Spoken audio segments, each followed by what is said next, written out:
भारत के पड़ोस में नेपाल जिस तरह से उथल पुथल के दौर से गुजर रहा है, उसमें 3 दिनों के असमंजस के बाद आज आखिरकार कई बड़े फैसले हुए। जेन जी ने तख्ता पलट तो कर दिया था, लेकिन 3 दिन से सहमति नहीं बन पा रही कि नेपाल को इन हालात में लीड कौन करेगा, नया पीएम बनेगा कौन। अब आखिरकार यह फैसला हो गया कि सुशीला कार्की नेपाल की नई प्रधानमंत्री होंगी। सुशीला कार्की का पीएम बनना भारत के लिए अच्छी खबर है या नहीं, यह आज आपको बताऊंगा। लेकिन आज नेपाल में यह फैसला हुआ कि वहां की संसद को भंग कर दिया गया। सुशीला कार्की अंतरिम सरकार चलाएंगी, क्योंकि तख्ता पलट के बाद से सरकार नाम की कोई चीज तो रही नहीं। सब कुछ इस वक्त सेना संभाल रही है। लूटपाट आगजनी के माहौल के बीच नेपाल में जरूरी था कि कोई नेता सामने आए, कोई अंतरिम सरकार बने जो नेपाल में उस नए पॉलिटिकल सिस्टम पर आगे बढ़े जिस नए पॉलिटिकल सिस्टम की मांग नेपाल के जेनजी कर रहे हैं। पुराने सिस्टम पर तो जेनजी को भरोसा नहीं, क्योंकि इस सिस्टम ने नेपाल को तबाह करके रख दिया था। यह वही जेनजी है जिसने 3 दिन पहले ओली सरकार को उखाड़ फेंका था और मंत्रियों नेताओं को दौड़ा दौड़ा कर पीटा था। नेताओं के आलीशान घरों को आग लगा दी थी। संसद भवन से लेकर सरकारी इमारतों तक को फूंक डाला। अब नई पीएम सुशीला कार्की से नेपाल के युवाओं को करप्शन फ्री सरकार की उम्मीद होगी, क्योंकि जेनजी आंदोलन की जड़ ही नेपाल के मंत्रियों और राजनेताओं का करप्शन था। नेपाल में राजशाही खत्म होने के बाद भी नेपाल के नेता खुद को राजा महाराजा समझ रहे थे और अपने राजसी ठाट बाट को मेंटेन करने के लिए जमकर भ्रष्टाचार कर रहे थे, जिसकी पोल उन नेताओं के बच्चे यानी नेपो किड्स खुद खोल दे रहे थे और अपनी ऐशो आराम की जिंदगी की रील्स बनाकर नेपाल के बेरोजगार युवाओं को चिढ़ा रहे थे। अपनी विदेश यात्राओं पर मौज मस्ती के वीडियो पोस्ट करके नेपाल के युवाओं की बेरोजगारी का मजाक बना रहे थे। नेपाल में इतने बड़े विद्रोह का बैकग्राउंड नेपो किड्स की लग्जरी लाइफस्टाइल के शो ऑफ ने तैयार किया। नेपाल में कई महीनों से सोशल मीडिया पर हैशटैग नेपो किड्स ट्रेंड कर रहा था, जिसमें युवा नेताओं के बच्चों के महंगे कपड़े, विदेशी यात्रा, लग्जरी कारों को दिखाते हुए अपने गुस्से का युवा इजहार कर रहे थे। आज आपको नेपाल के उन नेपो किड्स के बारे में वो डिटेल दिखाऊंगा जो आपने अब तक नहीं देखी, जिनके शो ऑफ से नेपाल में इतने बड़े विद्रोह का बैकग्राउंडर तैयार हुआ। आपको यह भी बताऊंगा कि नेपाल के नेता अपने बच्चों को ऐश करवाने के लिए कैसे नेपाल के युवाओं का हक छीन रहे थे। लेकिन पहले नेपाल के नेपो किड्स की अय्याशी और उसके खिलाफ जेनजी के गुस्से की एक झलक देखिए। नेपाल के जेनजी आंदोलनकारियों के गुस्से की सबसे बड़ी वजह यह थी कि नेपाल में राजशाही साल 2008 में खत्म हो गई, लेकिन नेपाल के मंत्रियों और नेताओं के बच्चों के राजसी ठाट-बाट खत्म होने का नाम ही नहीं ले रहे थे। इसलिए नेपाल के युवाओं का गुस्सा नेपो किड्स पर भी फूट पड़ा। नेपाल में सबसे ज्यादा ट्रोल होने वाली नेपो किड का नाम है श्रृंखला खातीवाड़ा, जो नेपाल के पूर्व स्वास्थ्य मंत्री विरोधी खातीवाड़ा की बेटी है। उनकी मां भी विधायक हैं। 29 साल की श्रृंखला 2018 में मिस वर्ल्ड नेपाल रह चुकी है। वो इंस्टाग्राम पर काफी एक्टिव रहती है। उनकी एक एक रील, एक एक वीडियो आप देखते जाइए। आप नेपाल के नेपो किड की ये रील देखिए, जिसमें उनकी लग्जरी लाइफस्टाइल का पता चलता है। श्रृंखला नेपाल में कम और विदेशी यात्राओं पर ज्यादा रहती थी। लंदन, अमेरिका, स्विट्जरलैंड जैसी जगहों पर घूमते हुए रील्स पोस्ट किया करती थी। अब नेपाल के युवाओं को आग लग रही थी कि भाई हम तो यहां बेरोजगार बैठे हैं, ये देखिए कहां घूम रही है। श्रृंखला खातीवाड़ा जैसे नेपो किड्स की लाइफस्टाइल देखकर ही नेपाल के जेनजी का सब्र जवाब दे रहा है। विरोध प्रदर्शन शुरू होने से पहले श्रृंखला के इंस्टाग्राम पर 10 लाख फॉलोअर्स थे, जो अब तेजी से घट रहे हैं। नेपाल के पूर्व प्रधानमंत्री शेर बहादुर देउबा के घर को भी जला दिया गया।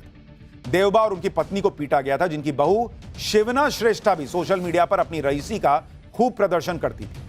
नेपाल के जेनजी के निशाने पर थी। शिवना की शादी पूर्व पीएम देउबा के बेटे जयवीर सिंह से हुई, जिनकी आलीशान शादी के वीडियोज ने नेपाल के जेनजी के गुस्से को और बढ़ा दिया, जो सोशल मीडिया पर लिख रहे थे कि देखो नेपाल के टैक्स पेयर्स के पैसों को नेपो किड्स की शादियों पर कैसे लुटाया जा रहा है।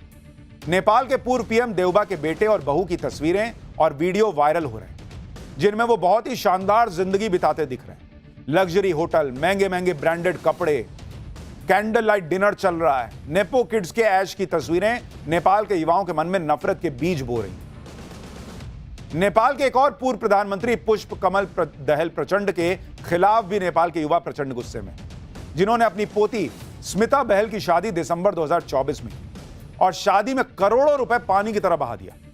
शादी के जो वीडियो आए थे उन्हें देखकर सोशल मीडिया पर गुस्सा फूट पड़ा।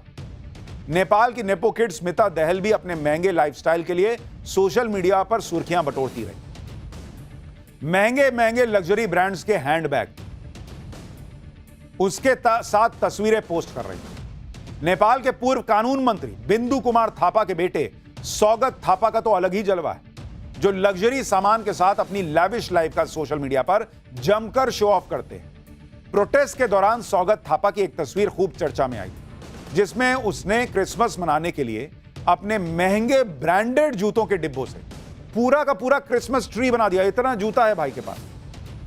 इससे लोगों ने कहा कि इसकी अय्याशी और ऐश भरी जिंदगी का पता चलता है कि जूते के डब्बे इतने हैं कि उससे क्रिसमस ट्री बना दिया भाई।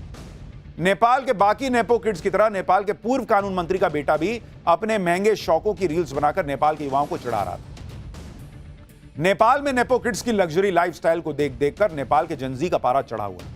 जेनजी खुलकर सोशल मीडिया पर कह रहे थे कि भ्रष्ट नेता देश को लूटकर अपने बच्चों को अय्याशी करवा रहे हैं। नेपाल के एक न्यूज पोर्टल की रिपोर्ट के मुताबिक नेपाल में प्रधानमंत्री और उप प्रधानमंत्री की सैलरी सिर्फ 77,280 रुपए, जबकि नेपाल में एक मंत्री की मासिक सैलरी 72,310 रुपया है। मुख्य विपक्षी दल के नेता की तनख्वाह 72,310 रुपया। नेपाल के राज्य मंत्री को हर महीने करीब 69,000 रुपए की सैलरी मिलती है और सांसदों को तो 66,530 रुपया। पब्लिक पूछ रही है कि इनमें से किसी की सैलरी लाख रुपया के पार नहीं है, तो इनके बच्चे ऐसे लग्जरी लाइफस्टाइल कैसे जी रहे हैं? इतना बड़ा बड़ा इन्होंने महल कैसे बना लिया? जाहिर है इतनी कम सैलरी में तो सिर्फ सिंपल लाइफस्टाइल मेंटेन हो सकता है, लेकिन नेपाल में सिर्फ मंत्री ही नहीं, नेताओं और सांसदों की जिंदगी भी ऐश में कट रही है। और यह कैसे मुमकिन हो रहा था, इसका पता ग्लोबल वॉच की रिपोर्ट से पता लगता है, जिसके मुताबिक नेपाल के पूर्व पीएम केपी ओली के स्विट्जरलैंड के एक बैंक में 41 करोड़ रुपए जमा है। पूर्व पीएम पुष्पकमल दहल की दुबई में करोड़ों रुपए की संपत्ति है। नेपाल के कई नेताओं और मंत्रियों ने दूसरे देशों में करोड़ों अरबों रुपए का निवेश किया हुआ है।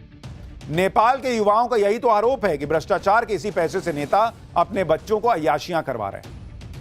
लेकिन जब जेनजी की सहमति से नेपाल में नई सरकार का गठन हो गया, सुशीला कार्की ने अंतरिम प्रधानमंत्री पद की शपथ ले ली है।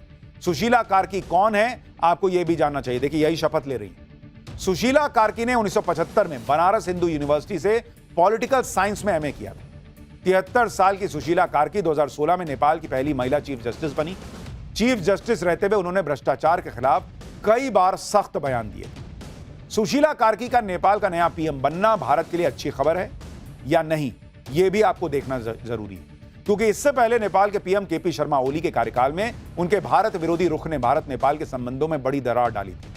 लेकिन सुशीला कार्की के आने से भारत नेपाल के लिए बड़ा मौका है कि वो अपने संबंधों को मजबूत करें। सुशीला कार्की खुद कह चुकी हैं कि वो पीएम मोदी का सम्मान करती हैं और भारत के साथ संवाद और सहयोग बढ़ाने की इच्छा रखती हैं। सुशीला कार्की ये भी कह चुकी हैं कि नेपाल और भारत के आम लोगों के बीच सदियों से दोस्ती, भाईचारा और सम्मान रहा है, जिसे मजबूत किया जा सकता है। पहले नेपाल के पीएम ओली चीन के प्रभाव में भारत का विरोध करते थे, लेकिन सुशीला कार्की से उम्मीद होगी कि वो भारत से रिश्तों को तरजीह देंगी। लेकिन अब आज की डेट में कौन नेता क्या निकल जाए, बाद में कहा नहीं जा सकता। फिलहाल उम्मीद है कि भारत से नेपाल के संबंध पहले की तरह बेहतर, लेकिन अब उस रिश्तों के खजाने में क्या है, ये तो भविष्य बताए।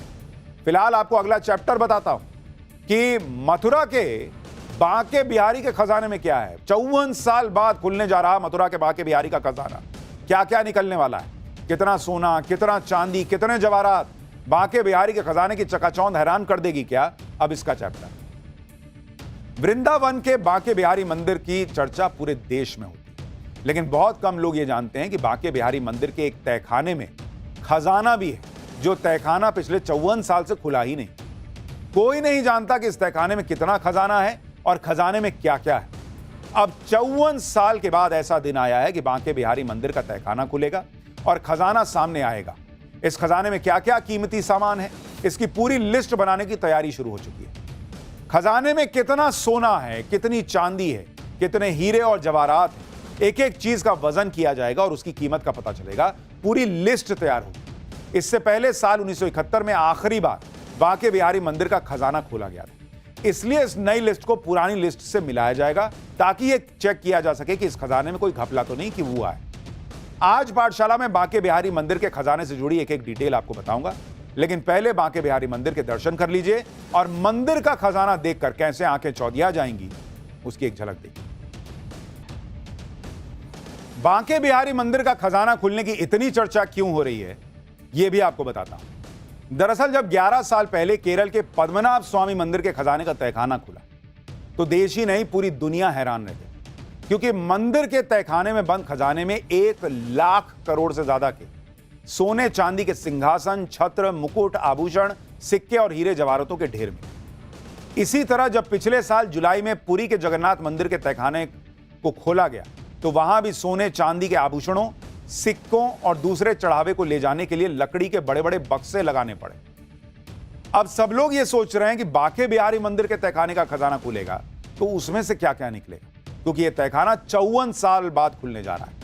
मंदिर के सेवायतों यानी बांके बिहारी के सेवा में पीढ़ियों से जुटे परिवार वालों के मुताबिक उनके पास रखे पुराने कागजात में खजाने में रखे जिन बेशकीमती सामान का जिक्र है उसमें पन्ना जड़ा हुआ सोने से बना मोरनी हार शामिल है, जिसे काफी दुर्लभ बताया गया है। नवरत्नों से भरा हुआ स्वर्ण कलश है। सहस्त्र फणी यानी सैकड़ों फनों वाला शेषनाग, जिसे चांदी से बनाया गया है।